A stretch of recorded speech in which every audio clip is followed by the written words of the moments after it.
to our new YouTube channel Web Tracking BD। আমি SK তাইন রয়েছি আপনাদের সাথে। আমাদের এই নতুন ইউটিউব চ্যানেলটি মূলত basic web development and web ডিজাইনকে ঘিরে সাজানো হবে।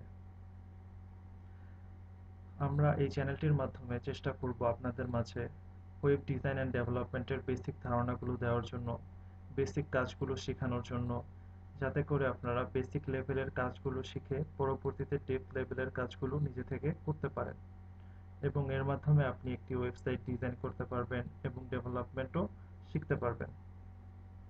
তো তারই ধারাবাহিকতায় আমাদের প্রথম টিউটোরিয়াল সিরিজটি আমরা তৈরি করেছি HTML5 কে নিয়ে। তো তার আগে আমরা একটু জেনে নেই যে ওয়েব ডিজাইন অ্যান্ড ওয়েব ডেভেলপমেন্টটা অ্যাকচুয়ালি কি। ওয়েব ডিজাইন মানে হচ্ছে একটা ওয়েবসাইট দেখতে কেমন হবে বা এর সাধারণ রূপ কেমন হবে তা নির্ধারণ করা। ওয়েব ডিজাইনার হিসেবে আপনার কাজ হবে একটা পূর্ণাঙ্গ ওয়েবসাইটের টেমপ্লেট বানানো। যেমন ধরুন এটার লেআউট কেমন হবে, এটার মেনু কোথায় থাকবে, সাইড বার হবে কিনা, এর ছবিগুলো কিভাবে প্রদর্শিত হবে ইত্যাদি। ভিন্নভাবে বলতে গেলে ওয়েবসাইটের তথ্য কি হবে এবং কোথায় জমা থাকবে এগুলো চিন্তা না করে তথ্যগুলো কিভাবে দেখানো হবে সেটা নির্ধারণ করাই হচ্ছে ওয়েব ডিজাইনারের কাজ। আর এই ওয়েব ডিজাইন করতে গেলে আপনার প্রয়োজন হবে বিভিন্ন টুলস এবং কিছু মার্কআপ স্ক্রিপ্টিং ল্যাঙ্গুয়েজ, যার মাধ্যমে আপনি একটা ওয়েবসাইট ডিজাইন করতে পারবেন। সেগুলোর ভিতর প্রধান অবকাঠামোগত ল্যাঙ্গুয়েজ হচ্ছে বা স্ক্রিপ্ট হচ্ছে HTML5, যেটাকে HTML এর পুনরূপ আমরা বলি যে হাইপারটেক্সট মার্কআপ ল্যাঙ্গুয়েজ। এটার সাথে আমরা CSS এবং জাভাস্ক্রিপ্টও ব্যবহার করে একটি ওয়েবসাইট ডিজাইন করে থাকি। ওয়েব ডিজাইনারকে আমরা মূলত ফ্রন্ট এন্ড ডেভেলপারও বলতে পারি। এখন আসি ওয়েব ডেভেলপমেন্টে। ওয়েব ডেভেলপমেন্ট হচ্ছে একটা ওয়েবসাইটের প্রাণ সঞ্চার করা।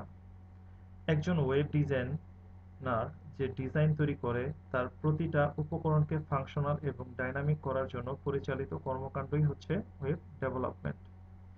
একটা ওয়েবসাইটকে তিনটা ভাগে বিভক্ত করা যায়, যেমন ডিজাইন বা টেমপ্লেট, কন্টেন্ট ম্যানেজমেন্ট সিস্টেম এবং ডেটাবেস। একজন ওয়েব ডেভেলপার এই তিনটি বিষয়ের মধ্যে সমন্বয় ঘটিয়ে পুরো সিস্টেমকে সক্রিয় এবং ডাইনামিক করে থাকেন।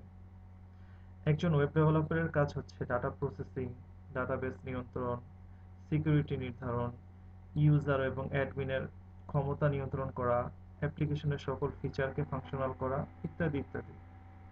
এবং একজন ভালো ওয়েব ডেভেলপার হতে হলে আপনাকে অবশ্যই PHP, MySQL এর পাশাপাশি jQuery, বুটস্ট্র্যাপ এরকম আরো ফ্রেমওয়ার্ক এসেছে বর্তমানে, অনেক কিছু শেখা লাগতে পারে।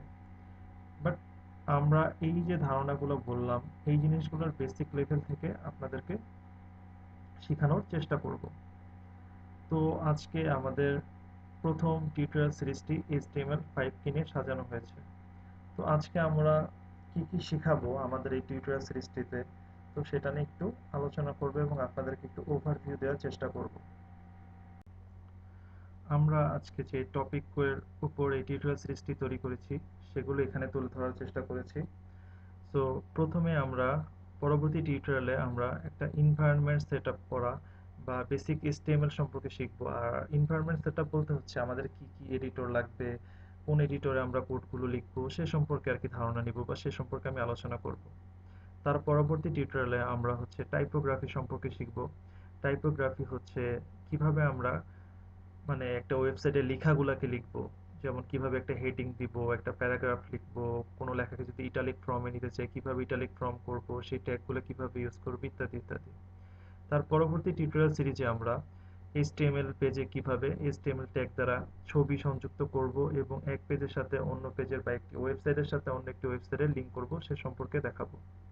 তার পরবর্তীতে আমরা লিস্ট আইটেম সম্পর্কে জানবো, কিভাবে অর্ডার লিস্ট, আনঅর্ডার লিস্ট একটি HTML টেবিল বা HTML কোডের ভিতর তৈরি করতে হয় সেগুলো শিখবো।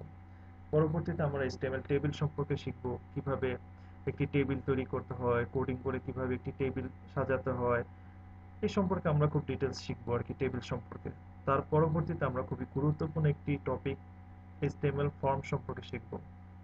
ফর্ম খুবই গুরুত্বপূর্ণ একটা জিনিস, কারণ আমাদের যে কোনো কিছু করতে হলে, লগ ইন করতে হলে, রেজিস্ট্রেশন করতে হলে, কোনো একটা কিছু সাবমিট করতে হলে, কোনো ডেটাবেজ স্টোর করতে হলে আমাদের অবশ্যই কোনো না কোনো ফর্ম ইউজ করতেই হয়, এবং ফর্মের মাধ্যমেই কিন্তু আমরা ডেটা সাবমিট করি এবং ডেটাগুলো জমা রাখি।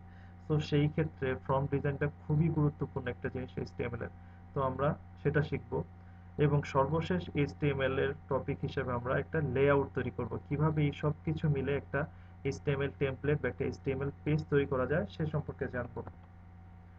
তো আজকে এই পর্যন্তই। পরবর্তী টিউটোরিয়ালে আমরা আমরা HTML এর environment setup and basic HTML সম্পর্কে শিখব। ওকে, থ্যাংক ইউ।